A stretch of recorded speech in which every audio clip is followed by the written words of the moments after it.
The following is a presentation of the Eagles Sports Network. I've never had the fortune to work with Ken like so many coaches have in our business.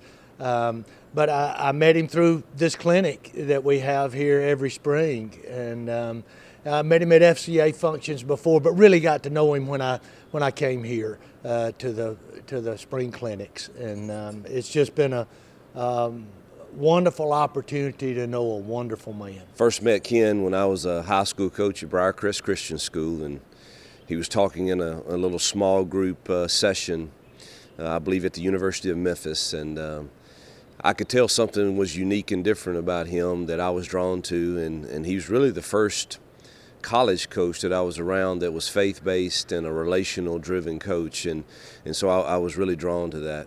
You know, I remember him calling and saying, "Hey, I got this clinic for coaches and their wives. We really need you at this thing." And so we're talking, and I said, "Yeah, I'd love to do it." And so we got plane reservations and got everything all set. And he said, "By the way, we can't help you with the plane ticket or anything, so you're going to be on your own for those things." So I remember hanging up and going, What am I? So I'm paying. Let me understand this. I'm paying my way down there. I'm renting a car. I'm going to get over there, and then he works me like a dog. It was probably 4 hours of lectures, an hour with his team, and an hour with his quarterback. So I probably worked 8 hours on a one Saturday there, and it was so blessed that I have done it now for probably 20 times in 25 years. So almost every year we get up here. But I love what he's doing. I love what his clinic's about. I love his heart for coaches and coaches' wives and coaches' marriages, and I certainly share his belief that coaching is the greatest profession there is and has to have a great impact on our youth. It has to have a great impact. Ken Sparks is a magnet. You know, he's a magnet for good and great. That's the thing that makes him very unique in this world. When you start talking about people that want to be a part of something special, what he does, he makes it special. He makes things special, whatever he touches, whether it's football or whether it's a clinic or whether it's a family time, whatever he touches, he makes it special. You know, I think the thing that's neat and shouldn't be lost is such a quality guy, right? I always get mad when they talk about Coach Dungy being such a great human being, and then they talk about these other coaches being geniuses. And the fact of the matter is he's both. And the same we would be remiss if we didn't really realize what Ken Sparks did, what Coach Sparks did wins-wise. And I got in this thing as a young coach and just kind of as a young Christian coach and just said, hey, there's got to be a way to do both sides of the equation, to have an impact and be a great family man and win and be a good football coach. And I really do think that our platform stands in some part upon competence and being good at what you do and taking pride in what you do and doing it to the glory of God. And Ken Sparks, for him to win that many football games, those many championships,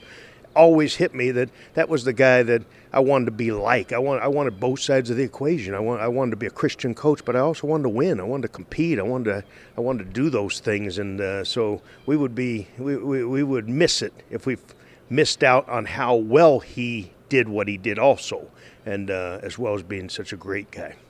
He's just been an incredible role model, and I follow him, and the wins and all of that. It's obvious that he's been a very good football coach, but the things that you hear that really stand out that I believe are the 20 years down the road, all the players that played for him, the things that they say, you just know he's a giant in the faith.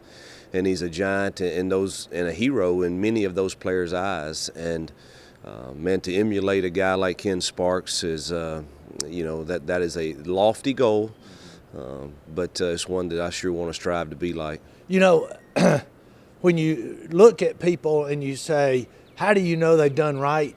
Because you hear of no wrong. You know, if you hear of no wrong, then obviously somebody's done something very, very, very well and right and correct for a long time. And because word gets around in our business if something is wrong. Ken's priorities were always right in order, and it was not about the scoreboard. I use that in recruiting all the time. It's the scoreboard. Ultimately, as a coach, you get judged by it, but you don't have to define yourself by it. coaching is just what we do. It's not who we are. Who we are is defined through who we're viewed at in God's eyes through His Son Jesus Christ. And Ken was so consistent in that message. We all say that this is our platform, and then we all probably come up short as far as just sharing the gospel and sharing Christ and praying to see people saved and come to know Christ as their personal Savior. And Ken didn't. Like he was a step above. I shared last night again that when I first got in the NFL, I was coaching pro athletes, and then all of a sudden I coached a Pro Bowl.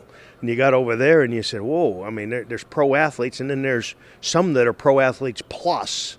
And it's the same with Christian coaches. There's a lot of fine Christian coaches, and then there's a couple like Ken Sparks that are Christian coaches plus. And I think the plus for him is just the evangelism that I've never been up here.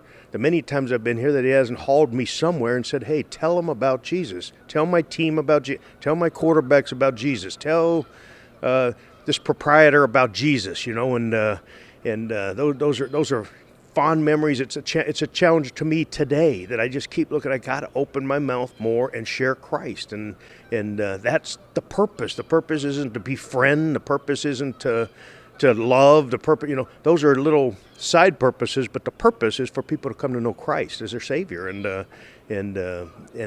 he never. His stayed front and center. His evangelism. I mean, just last night, here at here speaking at his clinic, and he's obviously sends me a text before I go on praying for you, and and he's dealing with the fight of his life, and it seems like every time I needed something, some encouragement, Ken Sparks was there.